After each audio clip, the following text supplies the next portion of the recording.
Hello everyone. आप सभी का एडवांस क्लासेस में स्वागत है। हम लोगों ने पिछली क्लास में रे ऑप्टिक्स स्टार्ट किया था। रे ऑप्टिक्स में ही पिछली क्लास में सिर्फ और सिर्फ हमने डेफिनेशन देखा है लाइट का, लाइट की प्रॉपर्टीज और डेफिनेशन डिस्कस किया है। आज हम लोग रे ऑप्टिक्स का फर्स्ट टॉपिक स्टार्ट करेंगे। हमारा टॉपिक है reflection of light.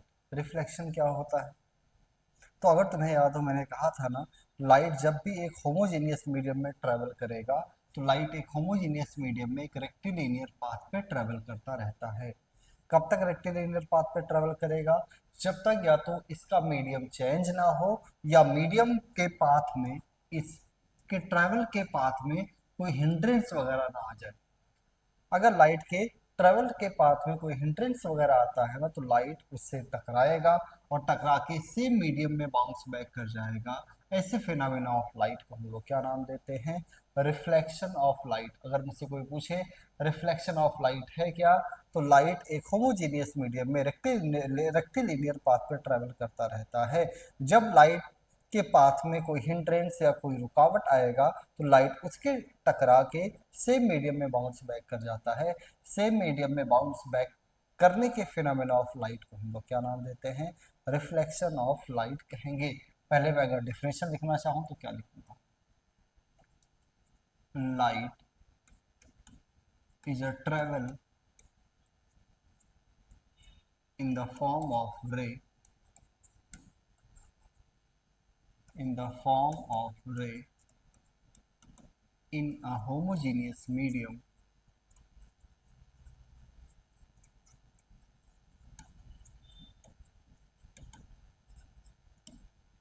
if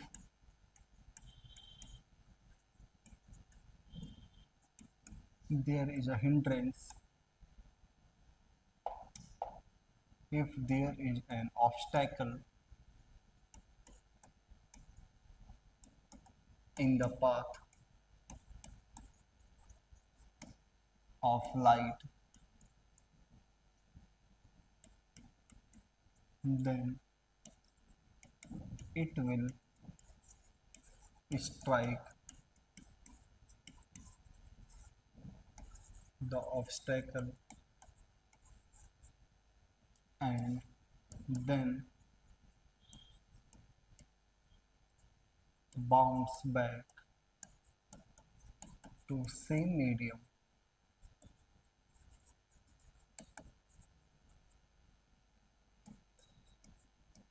Such phenomenon of light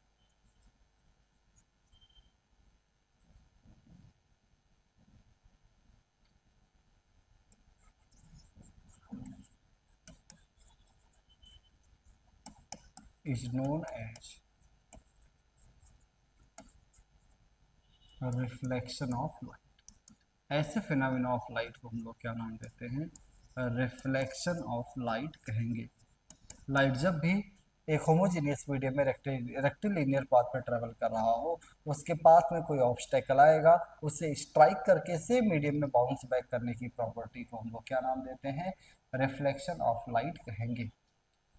आगे इसी में देखें, अगर मैं डायग्राम बनाऊं, मान लीजिए हमारे पास में ऑब्स्टेकल था, हमें रिफ्लेक्शन का डायग्राम बनाना है, आराम से सुनते रहना। और ये एक लाइट रे है। अगर ये ऑब्स्टेकल पाथ में ना आता तो लाइट स्ट्रेट पाथ पे इस होमोजेनियस मीडियम में कंटिन्यूस ट्रेवल करता रहता। लेकिन अगर ऑब्स्टेकल आया है तो लाइट क्या करेगा? बाउंस बैक करेगा। अब रिफ्लेक्शन का रे डायग्राम कैसे बनाएंगे देखना। तो सबसे पहले हमें पहचानना आना चाहिए कौन से रे है? इंसिडेंट रे। उसका सवाल ये उठा, इंसिडेंट रे कैसे पहचानेंगे? अगर रे का डायरेक्शन सरफेस की तरफ हुआ, रे अगर सरफेस की तरफ आता हुआ दिखेगा ना, तो वैसे रे को हम लोग क्या नाम देते हैं? Incident ray. तो यहाँ आई आर क्या स्टैंड करेगा? आई आर हमें बता रहा है इंसिडेंट रे को, इंसिडेंट रे। और जब कभी भी रे इंसिडेंट हो तो रे हमारा सरफेस के जिस पॉइंट पर इंसिडेंट होता है उसे पॉइंट ऑफ इंसिडेंस कहेंगे। और रिफ्लेक्शन करवाने के लिए सबसे पहले हम लोग पॉइंट ऑफ इंसिडेंस यानी पी ढूंढेंगे। अच्छा, अगर मैं पूछूं यहाँ पी क्या है, तो तुम कहोगे सर पी कुछ भी नहीं, point of incidence, point of incidence, है ना। हमारे सरफेस के जिस पॉइंट पर रे इंसिडेंट होगा वो पॉइंट ऑफ इंसिडेंस होगा। अब अगला काम है पॉइंट ऑफ इंसिडेंस पे नॉर्मल ड्रॉ करने का। तो ये प्लेन सरफेस है ना, प्लेन सरफेस का जो नॉर्मल होता है वो सरफेस के परपेंडिकुलर लाइन ड्रॉ कर देना, वही हमारे प्लेन सरफेस का क्या होगा, नॉर्मल होगा। इंसिडेंट रे बना दिया, पॉइंट ऑफ इंसिडेंस पे नॉर्मल ड्रॉ कर दिया। इंसिडेंट रे और नॉर्मल के बीच के एंगल को हम लोग एंगल ऑफ इंसिडेंस भी कहते हैं। अच्छा, अगर मैं पूछूं यहाँ पे आई क्या है, तो तुम कहोगे सर आई कुछ भी नहीं, एंगल ऑफ इंसिडेंस है। एंगल ऑफ इंसिडेंस अगर भी सवाल उठा किस किस के बीच का एंगल होता है, तो एंगल ऑफ इंसिडेंस हमारा जो है angle between incident ray and normal. Incident ray और नॉर्मल के बीच के एंगल को हम लोग क्या नाम देते हैं, एंगल ऑफ इंसिडेंस कहेंगे। अगली बात सुनो, नॉर्मल के एक साइड हमेशा इंसिडेंट रे होगा और नॉर्मल के दूसरे साइड हमेशा क्या रहेगा, रिफ्लेक्टेड या रिफ्रैक्टेड रे रहेगा। ऐसा कभी नहीं होगा ना कि रिफ्लेक्टेड और इंसिडेंट रे दोनों नॉर्मल के एक साइड हो जाए। यानी हमारा कोई कहे क्या रिफ्लेक्टेड रे ऐसा कुछ बनकर आ सकता है, तो बिल्कुल नहीं। क्यों? क्योंकि नॉर्मल के एक साइड इंसिडेंट रे और रिफ्लेक्टेड रे नहीं हो सकता है। हमेशा रिफ्लेक्टेड रे और इंसिडेंट रे नॉर्मल के अपोजिट साइड होगा। तो अगर नॉर्मल के लेफ्ट हमारा इंसिडेंट रे है, तो नॉर्मल के राइट में क्या रहने वाला है, रिफ्लेक्टेड रे रहेगा। अब आगे ध्यान देना, नॉर्मल और रिफ्लेक्टेड रे के बीच के एंगल को एंगल ऑफ रिफ्लेक्शन कहेंगे। पहला सवाल ये आर आर क्या है, तो तुम कहोगे सर आर आर हमें रिप्रेजेंट करेगा रिफ्लेक्टेड रे। और स्मॉल आर कौन सा एंगल है, तो इसे हम लोग एंगल ऑफ रिफ्लेक्शन कहते हैं। इसे कौन सा एंगल कहेंगे, एंगल ऑफ रिफ्लेक्शन कहेंगे। अगर कोई मुझसे पूछे एंगल ऑफ रिफ्लेक्शन किस किस के बीच का एंगल है, तो मैं कहूंगा नॉर्मल और रिफ्लेक्टेड रे के बीच के एंगल को क्या नाम देते हैं, एंगल ऑफ रिफ्लेक्शन कहेंगे। कौन सा एंगल ऑफ रिफ्लेक्शन होगा, तो तुम कहोगे sir angle between reflected ray and normal. Reflected ray और नॉर्मल के बीच के एंगल को हम लोग क्या नाम देते हैं, एंगल ऑफ रिफ्लेक्शन, यानी कि स्मॉल आर से रिप्रेजेंट कर रहे होते हैं। ये हमारा हो गया एंगल ऑफ रिफ्लेक्शन, है ना। मैंने रिफ्लेक्शन करवाने का फेनोमेना बता दिया। रे आए किसी सरफेस से इंटर स्ट्राइक करके सेम मीडियम में अगर बाउंस बैक कर जाए, तो ऐसे फेनोमेना ऑफ लाइट को हम लोग रिफ्लेक्शन ऑफ लाइट कहते हैं। अब हमें लॉज ऑफ रिफ्लेक्शन स्टार्ट करना है। हमें अब आगे क्या स्टार्ट करना है, लॉज ऑफ रिफ्लेक्शन स्टार्ट करना। एक बार तो सुना ही होगा सभी ने, लॉ ऑफ रिफ्लेक्शन। दो लॉ है हमारे पास में रिफ्लेक्शन के। पहला, इंसिडेंट रे नॉर्मल और रिफ्लेक्टेड रे आर कोप्लेनर। क्या मैं कह रहा हूँ, हमारा इंसिडेंट रे का लाइन, नॉर्मल वाली लाइन और रिफ्लेक्टेड रे वाली लाइन हमेशा प्लेन में ही होगा। यानी इस बोर्ड के प्लेन में अगर इंसिडेंट रे है, तो इसी बोर्ड के प्लेन में नॉर्मल और रिफ्लेक्टेड रे रहेगा। वैसे तो अगर मैथ्स के स्टूडेंट हो ना, तो इतना तो आइडिया होगा कि दुनिया की कोई भी दो रे या दो लाइन हमेशा कोप्लेनर होता है। कोप्लेनरिटी हम चेक करते हैं जब तीन लाइन हो। तो यहाँ कंडीशन दो के लिए नहीं है, यहाँ कंडीशन कितने के लिए, तीन के लिए। यानी मैं कह रहा हूँ इंसिडेंट रे और नॉर्मल और रिफ्लेक्टेड रे, मैं कह रहा हूँ दो नहीं, ये तीनों ही क्या रहेंगे, एक प्लेन में रहने वाले हैं। तो इस लॉ को अगर मैं लिखूँ तो मैं क्या लिखूंगा, incident ray normal and reflected ray are coplanar. तुम कहोगे सर ये तो हम लोग 10th से पढ़ते हुए आ रहे हैं, आज तक समझ में नहीं आया, इस पे सवाल कैसे है। तो देखते रहना, मैं बता दूं। वेक्टर में वेक्टर पढ़ा होगा ना। अगर मैं अज्यूम कर लूं इंसिडेंट, अच्छा किसी भी वेक्टर का डायरेक्शन, इंसिडेंट रे ये सारे डायरेक्शन है ना, किसी भी वेक्टर का डायरेक्शन उसके यूनिट वेक्टर से दिखाते हैं। तो मैं अज्यूम कर लेता हूं इंसिडेंट रे के अलोंग जो यूनिट वेक्टर है वो आई आर कैप है, रिफ्लेक्टेड रे के अलोंग जो यूनिट वेक्टर है वो आर आर कैप है, नॉर्मल के अलाउंग जो यूनिट वेक्टर है वो एन कैप है। और तुमने अगर ए क्रॉस बी पढ़ा हो ना, तो ए क्रॉस बी के बारे में मैंने कहा था, ए क्रॉस बी ए के परपेंडिकुलर होगा, बी के परपेंडिकुलर होगा। यहां तक कि ए और बी जिस प्लेन में है ना, उस प्लेन के ही ए क्रॉस बी क्या रहता है, परपेंडिकुलर रहेगा। तो तुम कहोगे सर अगर इस बात का मैं यूज करूं तो जरा बताना, I R cap cross N cap क्या होगा।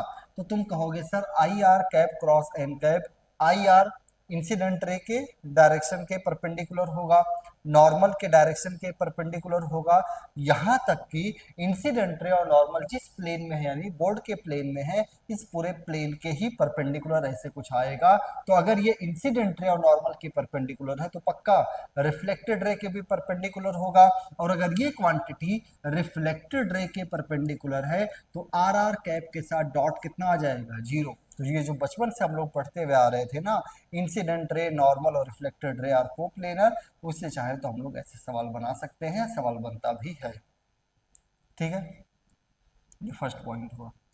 सेकेंड पॉइंट अगर मैं, सेकेंड पॉइंट हम लोगों ने क्या पढ़ा है कि angle of incidence is equal to क्या होता है, angle of reflection. Angle of incidence किस किस किस के बीच का एंगल है, तो नॉर्मल और इंसिडेंट रे के बीच का एंगल को एंगल ऑफ इंसिडेंस कहते हैं। नॉर्मल और रिफ्लेक्टेड रे के बीच का एंगल को एंगल ऑफ रिफ्लेक्शन कहा जाता है। तो मैं क्या बता रहा हूं, नेक्स्ट लॉ हमारे पास में क्या है, angle of incidence is equal to angle of reflection, that is I is equals to R. ये हमारे पास में लॉ ऑफ रिफ्लेक्शन हम लोगों ने पढ़ लिया है। और लॉ ऑफ रिफ्लेक्शन अगर हो गया है तो हम लोग आगे स्टार्ट करते हैं। रिफ्लेक्शन होता क्या, एक बार और सुन लें। रिफ्लेक्शन लाइट की एक ऐसा फिनोमिना जिस फिनोमिना में लाइट एक स्ट्रेट पाथ, रेक्टिलिनियर पाथ पे ट्रैवल करता हुआ होमोजीनियस में आके किसी सरफेस पे स्ट्राइक करेगा, किसी ऑब्स्टेकल पे स्ट्राइक करके सेम मीडियम में बाउंस बैक अगर कर रहा है तो ऐसे फिनोमिना ऑफ लाइट को हम लोग रिफ्लेक्शन ऑफ लाइट कहेंगे। रिफ्लेक्शन का रे डायग्राम बनाने का मैंने तरीका बता दिया। लॉज ऑफ रिफ्लेक्शन स्टार्ट किया। लॉज ऑफ रिफ्लेक्शन में फर्स्ट लॉ हमारे पास में क्या है, incident ray, normal and reflected ray are coplanar. इसको लेकर एक इक्वेशन भी मैंने लिखकर दिखा दिया। फिर नेक्स्ट लॉ हम लोग 10th क्लास से पढ़ते हुए आ रहे, क्या, angle of incidence is equal to angle of reflection रहेगा। ये हमारा हो गया है रिफ्लेक्शन का डेफिनेशन। अब मैं रिफ्लेक्शन को लेकर कुछ स्पेशल केस बताता हूं, और रिफ्लेक्शन को लेकर दो स्पेशल केस हैं। फर्स्ट है नॉर्मल इंसिडेंस और सेकंड हमारे पास में क्या है, ग्रेजिंग इंसिडेंस। आराम से स्टार्ट करेंगे। सबसे पहले हमारे पास में कौन सा इंसिडेंस है, नॉर्मल। अच्छा, नॉर्मल इंसिडेंस जब नाम सुनते हैं ना तो ऐसा लगता है एक ऐसा इंसिडेंस जिसके लिए एंगल ऑफ इंसिडेंस कितना हो, नॉर्मल का मतलब 90। नहीं, नॉर्मल इंसिडेंस का मतलब है एक ऐसा इंसिडेंस जिसमें इंसिडेंट रे किस लाइन के अलॉन्ग रहे, नॉर्मल। यानी सरफेस का जो नॉर्मल है ना, अगर इंसिडेंट रे भी उसी लाइन के अलॉन्ग आ जाएगा, उसी वही लाइन इंसिडेंट रे भी हो, नॉर्मल वाली लाइन ही, तो ऐसे इंसिडेंट्स को हम लोग क्या नाम देंगे, नॉर्मल। तो अगर मैं एक लाइन लिखूं तो क्या लिखूंगा, if incident ray is along the normal. अगर हमारा इंसिडेंट रे नॉर्मल के अलोंग रहे ना तो ऐसे इंसिडेंट रे को हम लोग क्या नाम देते हैं, नॉर्मल इंसिडेंस कहेंगे। ये इतना क्लियर हो गया होगा डेफिनेशन, मुझे लग रहा है। नॉर्मल इंसिडेंस क्या होगा, अगर हमारा इंसिडेंट रे नॉर्मल के अलोंग रहे तो ऐसे इंसिडेंट्स को हम लोग क्या नाम देते हैं, नॉर्मल इंसिडेंस कहेंगे। देखते रहना, मैं डायग्राम बनाऊंगा। सबसे पहले, अच्छा, अब मैं किस किस के लिए नॉर्मल इंसिडेंस बताऊंगा, प्लेन सरफेस यानी प्लेन मिरर के लिए नॉर्मल इंसिडेंस बता देता हूं। रिफ्लेक्शन दो और मिरर में पढ़ा होगा, कॉनकेव और कॉन्वेक्स में भी अभी से मैं नॉर्मल इंसिडेंस के बारे में बता दे रहा हूं। मान लिया हमारे पास में एक प्लेन सरफेस है या प्लेन मिरर है, नॉर्मल इंसिडेंस कैसा होगा, अगर हमारा इंसिडेंट रे जो है ना वो खुद एक नॉर्मल ही रहे, जो इंसिडेंट रे है वही नॉर्मल रहे, तो ऐसे इंसिडेंट्स को हम लोग क्या नाम देते हैं, नॉर्मल इंसिडेंट्स कहेंगे। अब अगर मैं आगे बढ़ूं, मैं अगर पूछूं अगर यही इंसिडेंट रे भी है, यही नॉर्मल भी है, तो एंगल ऑफ इंसिडेंस कितना, तुम कहोगे sir angle of incidence 0 degree आएगा। क्यों, क्योंकि एंगल ऑफ इंसिडेंस होता है नॉर्मल और इंसिडेंट रे के बीच का एंगल, और दोनों एक ही रे होगा, तो एंगल ऑफ इंसिडेंस कितना, 0। और एंगल ऑफ इंसिडेंस 0, तो लॉ ऑफ रिफ्लेक्शन पढ़ा, एंगल ऑफ रिफ्लेक्शन कितना, 0।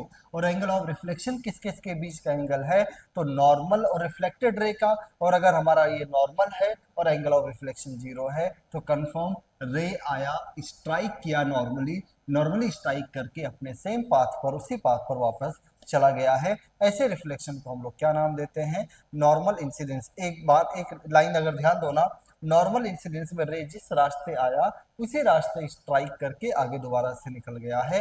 ये कौन सा इंसिडेंस हमारा हो जाएगा? नॉर्मल इंसिडेंस होगा। तो इसलिए मैं आज के बाद में दिमाग में रखूंगा, क्वेश्चंस में अक्सर नॉर्मल इंसिडेंस या तो डायरेक्टली कहेगा या कभी कुछ हिंट देता। क्या अगर कभी ये कह देना रे will be retrace its path back after reflection, यानी कहे रिफ्लेक्शन के बाद में रे अपने रास्ते को रिट्रेस कर लिया, उसी रास्ते वापस चला गया, तो ये कौन सा इंसिडेंस होगा? नॉर्मल इंसिडेंस होगा। तो नॉर्मल इंसिडेंस के लिए सवालों में कौन सा लाइन यूज करता है? आफ्टर रिफ्लेक्शन रे will retrace its path back. Reflection के बाद में अगर रे अपने पाथ को रिट्रेस कर ले तो ये कौन सा रिफ्लेक्शन हमारा होगा? नॉर्मल इंसिडेंस का रिफ्लेक्शन होगा। और ये मैंने प्लेन मिरर का नॉर्मल इंसिडेंस बता दिया। अब हमें स्फेरिकल, कॉनकेव या कॉन्वेक्स मिरर के लिए नॉर्मल इंसिडेंस जानना है। तो जैसे मैं बना रहा हूँ, देखना, ये मान लिया हमारे पास एक कॉनकेव मिरर है। ये हमारे पास में कौन सा मिरर है? एक हमारे पास में कॉनकेव मिरर है। आगे हम लोग डेफिनेशन वगैरह देंगे ये कॉनकेव मिरर क्यों है, क्या होता है कॉनकेव मिरर, पर अभी मैं मान रहा हूँ कि 10th क्लास हम लोग तो एटलीस्ट पढ़ के ही आए। ये कॉनकेव मिरर का पोल यहाँ, फोकस यहाँ। अब देखना, नॉर्मल इंसिडेंस में रे किसके लॉन्ग होता है? नॉर्मल के लॉन्ग। अब नई बात सुनना, अभी मैं लिख भी देता हूँ। कॉनकेव मिरर का जो नॉर्मल होता है या कॉन्वेक्स मिरर का, किसी भी स्फेरिकल मिरर का जो नॉर्मल होता है ना, वो हमारा नॉर्मल उसके सेंटर ऑफ कर्वेचर से पास करेगा। जैसे मुझसे कोई कहे इस पॉइंट पे जरा बताना नॉर्मल कैसा आएगा, तो इस पॉइंट का जो नॉर्मल होगा ना, वो नॉर्मल कहाँ से पास करेगा? सेंटर ऑफ कर्वेचर से। मुझसे कोई कहे इस पॉइंट का नॉर्मल बताना, तो किसी भी पॉइंट का नॉर्मल कहाँ से पास करता है? उस स्फेरिकल मिरर के सेंटर ऑफ कर्वेचर से पास करेगा। अभी मैं लिख देता हूँ। अब जरा बताना, नॉर्मल इंसिडेंट करवाना है तो इंसिडेंट रे कहाँ से पास करना चाहिए? सेंटर ऑफ कर्वेचर से। और अगर यही इंसिडेंट रे है, यही नॉर्मल है, तो रे आएगा, नॉर्मली स्ट्राइक करेगा, टकरा के सेम पाथ पर वापस चला जाएगा, क्योंकि नॉर्मल इंसिडेंस में एंगल ऑफ इंसिडेंस और एंगल ऑफ रिफ्लेक्शन कितने होते हैं? 0 होगा। तो ये मैंने कॉनकेव मिरर का नॉर्मल इंसिडेंस दिखा दिया। पर मुझे एक लाइन याद, अभी मैं लिखता हूँ कि हमारा स्फेरिकल मिरर का जो नॉर्मल है वो कहाँ से पास होगा? या तो एक्चुअल में पास होगा, जैसा कॉनकेव मिरर है उसमें एक्चुअली पास करता है कहाँ से? सेंटर ऑफ कर्वेचर से। पर अगर हमारे पास में कॉनकेव नहीं, ऐसे कॉन्वेक्स मिरर हुआ, ये हमारे पास एक कौन सा मिरर है? कॉन्वेक्स मिरर है। ये मिरर का पोल यहाँ कहीं फोकस, यहाँ कहीं सेंटर ऑफ कर्वेचर। तो कॉन्वेक्स मिरर जो होता है ना, कॉन्वेक्स मिरर में जो नॉर्मल इंसिडेंस होगा वो एक्चुअल में सेंटर ऑफ कर्वेचर से पास नहीं होगा, पर हमें पास होता हुआ दिखाई देगा। और अगर incident ray centre of curvature से पास होता हुआ दिखाई दे तो ये नॉर्मल इंसिडेंस होगा। और नॉर्मल इंसिडेंस में इंसिडेंट रे, नॉर्मल और रिफ्लेक्टेड रे तीनों एक ही लाइन होता है। और लैंग्वेज में क्या कहता है? आफ्टर रिफ्लेक्शन रे will be retrace its path back. Reflection के बाद अगर रे अपने पाथ को रिट्रेस करता है तो कौन सा इंसिडेंस होगा? नॉर्मल। और स्फेरिकल मिरर का जो नॉर्मल है वो सेंटर ऑफ कर्वेचर से पास होता है या seems to be pass from where? Centre of curvature. ये लाइन लिख देता हूं, एक छोटा सा नोट है।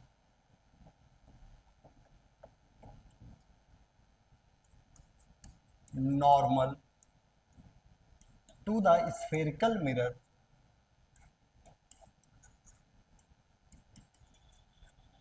normal to the spherical mirror will be passes through or seems to be passes through center of curvature।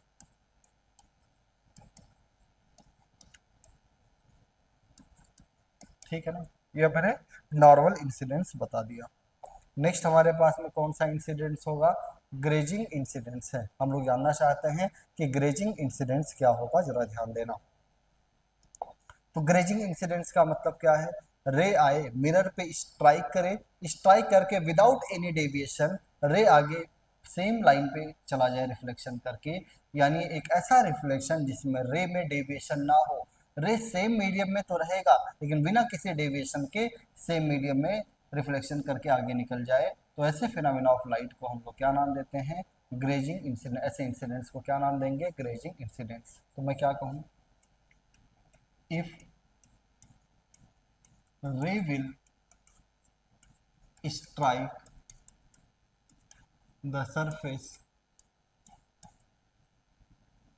or mirror and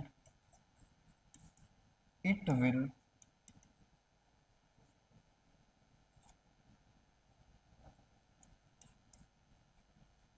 passes to same medium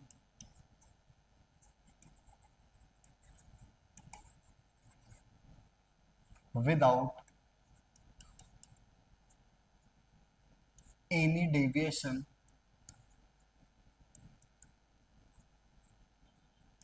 then such incidents are said to be grazing incidents। अगली बात मैं कह रहा हूँ, grazing incidents हमारा सिर्फ और सिर्फ कॉन्वेक्स मिरर में पॉसिबल है। प्लेन सरफेस या प्लेन मिरर, कॉनकेव मिरर में कभी भी ग्रेजिंग इंसिडेंट्स पॉसिबल नहीं है। ग्रेजिंग इंसिडेंट्स हमारा सिर्फ और सिर्फ कैसे मिरर में पॉसिबल है? कॉन्वेक्स मिरर में पॉसिबल है। Grazing incidents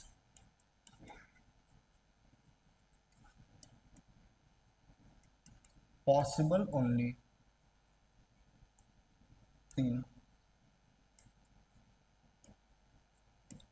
convex mirror. जैसे मैं बनाकर अगर दिखाऊं कॉन्वेक्स मिरर में, मान लिया हमारे पास ये एक कॉन्वेक्स मिरर है, ये हमारे पास कौन सा मिरर है? एक कॉन्वेक्स मिरर है। यहां पर एक रे इंसिडेंस हो, ये इसका ऑप्टिकल या प्रिंसिपल एक्सिस है, यहाँ सेंटर ऑफ कर्वेचर। तुम कहोगे सर जब कभी भी रिफ्लेक्शन करवाना हो हम लोग क्या ड्रॉ करते हैं? नॉर्मल। ये मैंने नॉर्मल ड्रॉ कर दिया।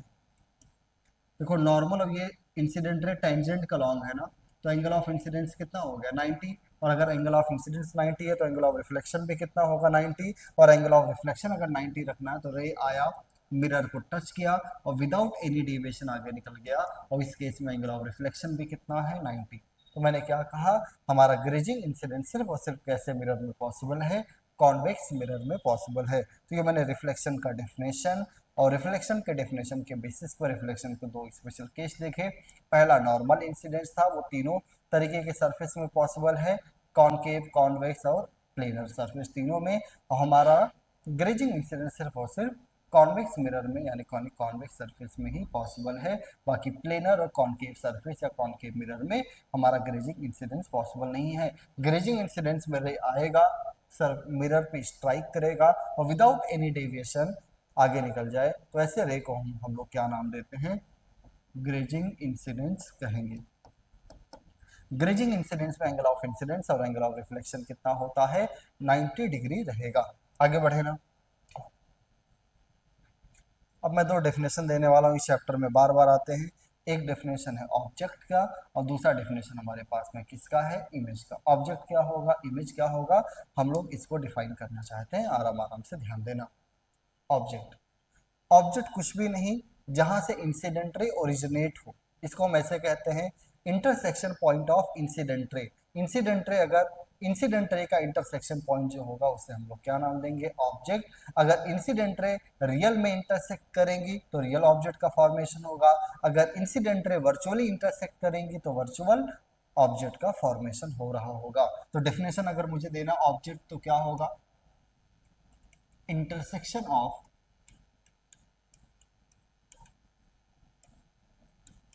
इंसिडेंट रियल इंटरसेक्शन हुआ तो रियल ऑब्जेक्ट, वर्चुअल इंटरसेक्शन हुआ तो वर्चुअल ऑब्जेक्ट। जैसे मैं बना रहा हूं देखना, एक इंसिडेंट रे ये है, दूसरा इंसिडेंट रे ये है। क्या ये दोनों इंसिडेंट रे रियल में इंटरसेक्ट कर रहे हैं? तो ऑब्जेक्ट हमारा कैसा? रियल ऑब्जेक्ट होगा। इंसिडेंट रे है या नहीं कैसे पहचानेंगे? रे का डायरेक्शन अगर मिरर या सरफेस की तरफ हुआ तो कैसा रे होगा? इंसिडेंट रे होगा। जैसे मैं कहूं ये हमारा प्लेन सरफेस है, ये इंसिडेंट रे और ये दूसरा इंसिडेंट रे। क्या ये दोनों इंसिडेंट रे रियल में कहीं पीछे बढ़ाने पर या आगे बढ़ाने पर इंटरसेक्ट करेंगे? नहीं। हमें ऐसा फील होगा अगर मैं इनको वर्चुअली आगे बढ़ाऊं ना, तो ये रेज इस ऐसे किसी पॉइंट पर इंटरसेक्ट होंगे। तो अगर वर्चुअली इंटरसेक्ट करेंगे तो कैसा ऑब्जेक्ट है? वर्चुअल या इमेजिनरी ऑब्जेक्ट है। ये कैसा ऑब्जेक्ट है?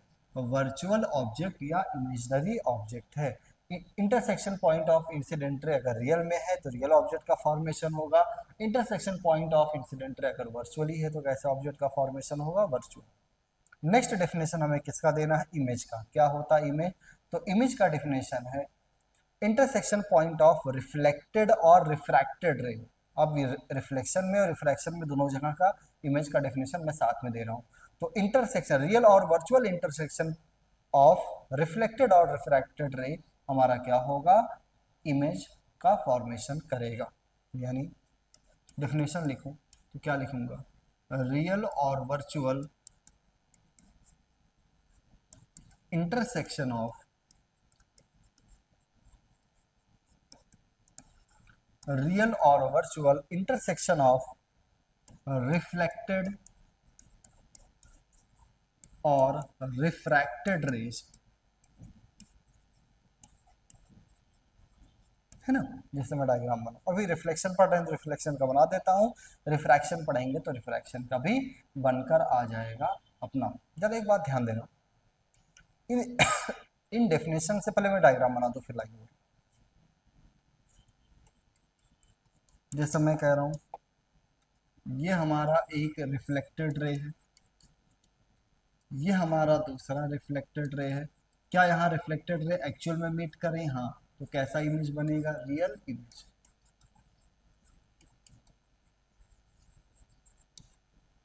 जैसा अगर वर्चुअल इमेज का फॉर्मेशन कर, ये प्लेन सरफेस। अच्छा, ये चाहे प्लेन सरफेस हो, स्फेरिकल मिरर हो, कॉनकेव कॉन्वेक्स, सारों में डेफिनेशन यही है। अभी मैं प्लेन के लिए रे डायग्राम बना दे रहा हूँ। एक ये रिफ्लेक्टेड रे है, एक ये रिफ्लेक्टेड रे। अच्छा, रिफ्लेक्टेड रे कैसे पहचानते हैं? जिस मीडियम में इंसिडेंट रे हो उसी मीडियम में रे हो पर मिरर से दूर की तरफ डायरेक्शन हो तो रिफ्लेक्टेड रे होगा। ये रिफ्लेक्टेड रे कन्वर्जिंग या डाइवर्जिंग? तो डाइवर्जिंग है ना। तो डाइवर्जिंग रिफ्लेक्टेड रे हमेशा किसका फॉर्मेशन करेंगे? रियल इमेज नहीं। इनको वर्चुअली पीछे बढ़ाओगे तो कैसे इमेज का फॉर्मेशन करेंगे? एक वर्चुअल इमेज का फॉर्मेशन करेंगे। कैसा इमेज है? वर्चुअल इमेज है। ध्यान देना, मैं एक सवाल क्या पूछ रहा हूँ सभी लोग बताएंगे। मैं कह रहा हूँ जो हमारा वर्चुअल इमेज बना है इसमें रिफ्लेक्टेड रे डाइवर्जिंग है या कन्वर्जिंग है? तो तुम कहोगे सर डाइवर्जिंग। यानी डाइवर्जिंग रिफ्लेक्टेड रेज कैसे इमेज का फॉर्मेशन करेंगे? Virtual image. Converging reflected ray कैसे इमेज का फॉर्मेशन करेंगे? रियल इमेज का। यानी मैं क्या कह रहा हूँ, अगर अपने पास में कन्वर्जिंग रिफ्लेक्टेड रेज हुए तो कैसे इमेज का फॉर्मेशन होगा? रियल। ऐसा ऑब्जेक्ट में देखना, अगर कन्वर्जिंग इंसिडेंट रे हुआ तो कैसे ऑब्जेक्ट का फॉर्मेशन होगा? रियल। यानी अगर incident rays are converging, converging incident rays कैसे ऑब्जेक्ट का फॉर्मेशन करेंगे? रियल ऑब्जेक्ट का। और ध्यान देना,